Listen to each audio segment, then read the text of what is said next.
On revient sur le sens du message laissé par Patrice Emery Lumumba. On revient ici sur ce plateau avec le président de la Fondation Lumumba, M. Michel Kitoko. Bonjour et bienvenue sur ce plateau. Merci, bonjour madame.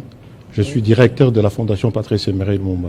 Et effectivement, donc aujourd'hui, on va évoquer ce message et pour beaucoup plus de compréhension, on va avec vous suivre votre intervention au cours de la tribune organisée sur la chaîne nationale en ce qui concerne le message de Patrice Emery Lumumba. Et puis on va revenir justement pour analyser et décortiquer ce message. On regarde.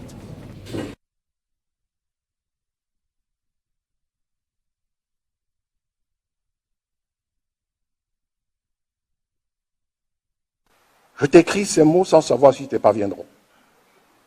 Et quand ils te parviendront, si je serai en vie lorsque tu les liras. Tout au long de ma lutte pour l'indépendance de mon pays, je n'ai jamais douté un seul instant du triomphe final de la cause sacrée à laquelle mes compagnons et moi avons consacré toute notre vie. Mais ce que nous voulions pour notre pays, c'est son droit à une vie honorable, à une dignité sans tache, à une indépendance sans restriction. Les colonialistes belges et ses alliés occidentaux ont trouvé des soutiens directs et indirects, délibérés et non délibérés, parmi certains hauts fonctionnaires des Nations Unies. Cet organisme à qui nous avons placé toute notre confiance lorsque nous avons fait appel à son assistance, ne l'ont jamais voulu. Ils ont corrompu certains de nos compatriotes. Ils ont contribué à déformer la vérité et à tuer notre indépendance. Que pourrais-je dire d'autre? Que mort, vivant libre ou en prison sur l'ordre des colonialistes, ce n'est pas ma personne qui compte, c'est le Congo. C'est notre pauvre peuple dont on a transformé l'indépendance en une cage. Voulons nous regarder du dehors, tantôt avec cette compassion bénévole, tantôt avec joie et plaisir. Mais ma foi restera inébranlable. Moi, je sais et je sens au fond de moi-même que tôt ou tard, mon peuple se débarrassera de tous ses ennemis intérieurs et extérieurs. Il se verra comme un seul homme pour dire non au capitalisme dégradant et honteux et répondre sa mission sur le pays. Nous ne sommes pas seuls. Nous ne sommes pas seuls. L'Afrique, l'Asie, le peuple libre et libéré de tous les coins du monde seront toujours derrière les millions de Congolais qui n'abandonneront jamais la lutte que le jour où il n'y aura plus de colonisateurs et l'air mercenaires dans notre pays.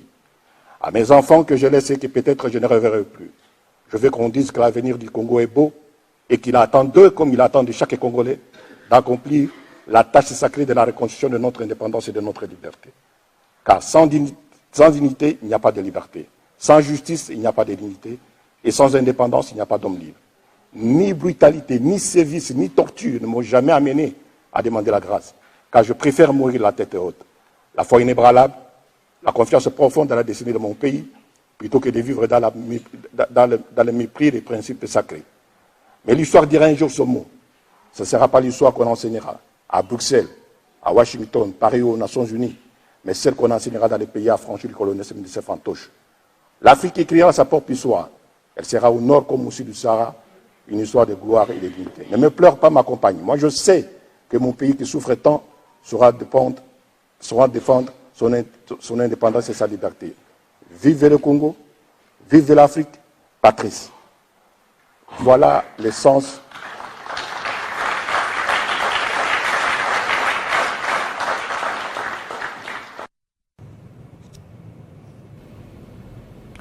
On prend ici ce message, cette dernière correspondance de Patrice Emery Lumumba à sa famille, à la nation tout entière. Un message assez profond d'une personne qui sait le combat qu'il a mené, il sait où ça va l'emmener, mais il reste quand même déterminé. Oui, non seulement qu'il reste quand même déterminé, mais aussi il faut regarder les intentions même de Patrice Emery Lumumba. C'est-à-dire qu'il n'a jamais pleuré. Il n'y a personne qui l'a vu en train de pleurer face aux atrocités et puis au mépris et puis bon voilà aux difficultés pour lesquelles il était confronté. Donc ça aussi c'est un élément important pour un leader charismatique comme lui que nous devions quand même hausser toujours l'énergie de façon à ce qu'on puisse suivre pourquoi est-il venu au monde, notamment au Congo, et puis pourquoi a-t-il subi ce qu'il a dû subir. Et ça, ce sont des éléments importants et qui doivent attirer l'attention de de beaucoup de Congolais pour lesquels ils ont l'engagement, ils doivent avoir l'engagement et l'orientation nécessaire qui permettent à ce qu'on puisse aller vers l'avant. Vous voyez notre pays, la République démocratique du Congo, il faut les considérer comme un arbre avec ses racines et avec aussi ses fruits. C'est comme ça. Lumumba, c'est une racine qui détermine les sommités de l'arbre, mais aussi lorsqu'il y a des fruits, il faut savoir déterminer de quels fruits sommes-nous. Et c'est ça l'orientation politique de Patrice Emery Lumumba. Justement, cette orientation politique aujourd'hui, Patrice Emery Lumumba qui incarne le patriotisme, le nationalisme et le leadership incarné même. On se dit aujourd'hui, le modèle n'est pas suivi comme tel. Le modèle n'est pas suivi. Le modèle n'est pas suivi comme tel, tout simplement parce que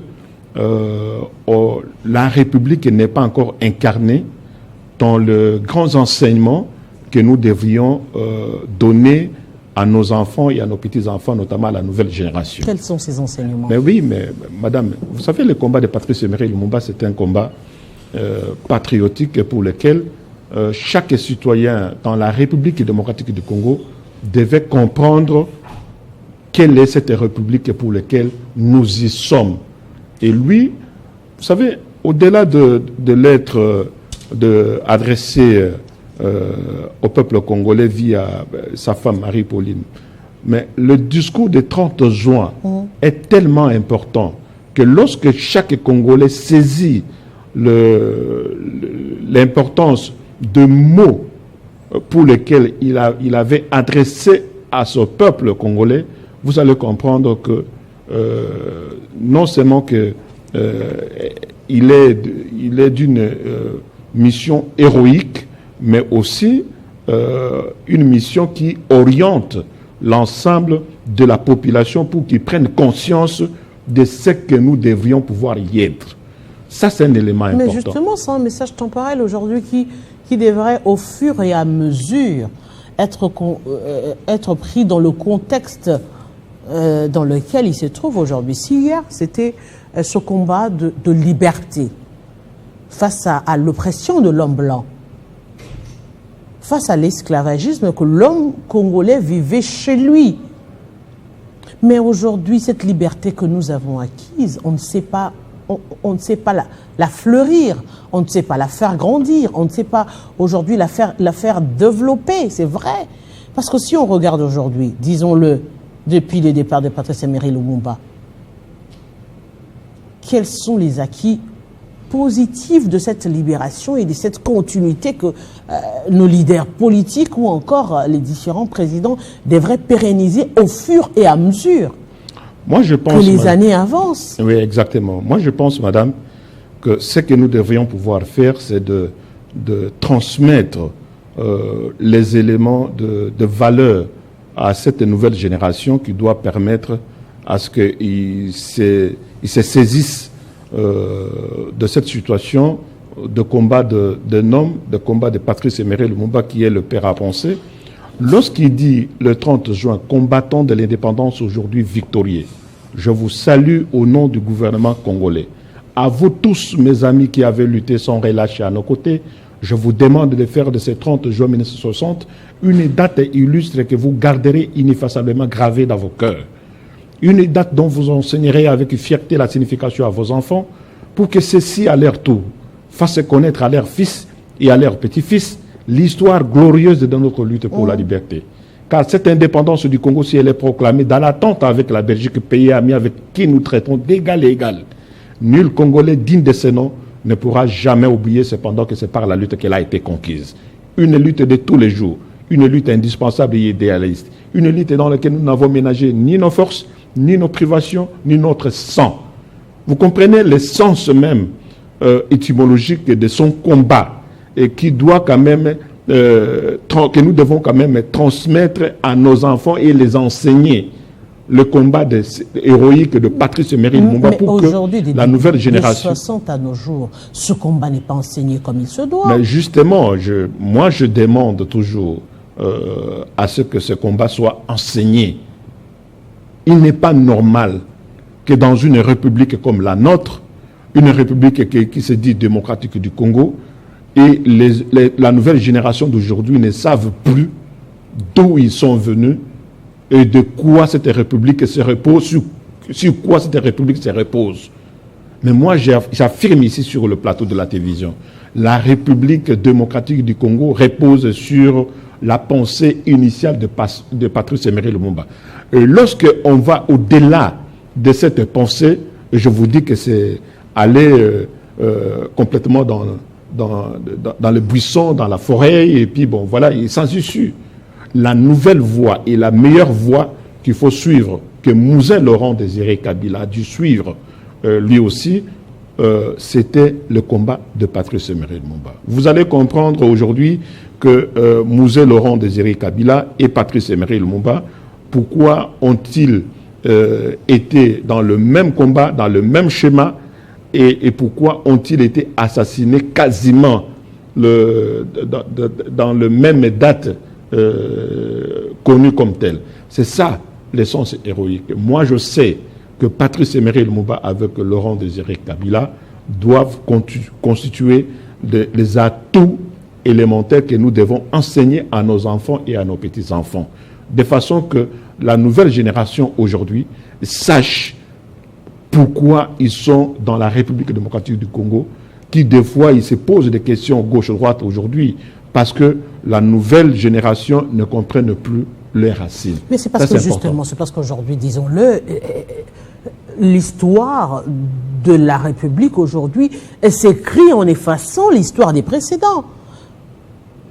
On va aller, prenons-en, parlons-en aujourd'hui. Si on doit revenir avec avec l'histoire de Mobutu, par exemple, l'histoire de Mobutu a été complètement effacée par un régime qui est venu. C'est vrai que ce sont des erreurs que nous devons, nous, la République, à corriger aujourd'hui. La conséquence, c'est que aujourd'hui, après Mzee père, Kabila fils, l'UDPS aujourd'hui au pouvoir veut également effacer ce qui a été fait avant. C'est un cycle qui va finalement être sans fin, parce que les prochains qui viendront également, s'ils ne sont pas de la même tendance que Félix Tshisekedi, ils viendront également pour effacer l'histoire. Exactement. Donc finalement, là, je suis d'accord avec vous. Nous n'aurons pas d'histoire bien retracée de la République démocratique. Exactement, madame. Moi, je sais que vouloir effacer l'histoire de notre pays, le passé de notre pays, c'est vouloir s'effacer soi-même et partir comme une feuille autour d'un arbre qui quitte un arbre, tout simplement. Il est pratiquement impossible aujourd'hui de nier l'existence solennelle que Patrice Emery Lumumba est non seulement l'icône, mais la personne qui a démarré l'existence de la République démocratique du Congo, au vrai sens figuré et propre du terme. Il a été combattu par les Occidentaux, mais il a été soutenu par le sien, et le combat prépondérant à terme électoral, et nous savons ce qui s'est passé, parce que les Occidentaux n'étaient pas pour lui, mais la population congolaise était pour lui. Et dans les cadres de directives, de résultats qui ont sorti, mais nous avons bien compris que c'est Patrice Emery Lumumba qui a gagné. Il pouvait s'attendre avec les Occidentaux depuis la Belgique pour dire, bon voilà, nous allons faire un régime, ceci ou cela. Mais non, Patrice Emery Lumumba voulait directement toucher la voix du peuple congolais qui doit pouvoir le désigner à ces postes-là de responsabilité comme tel. C'est ça l'élément le plus important. Il n'a pas été dans le tantonnage de gauche-droite pour chercher le pouvoir ici et là. Non. Depuis Bruxelles, il est revenu ici au Congo, ils ont bâti campagne électorale et il en a gagné les élections.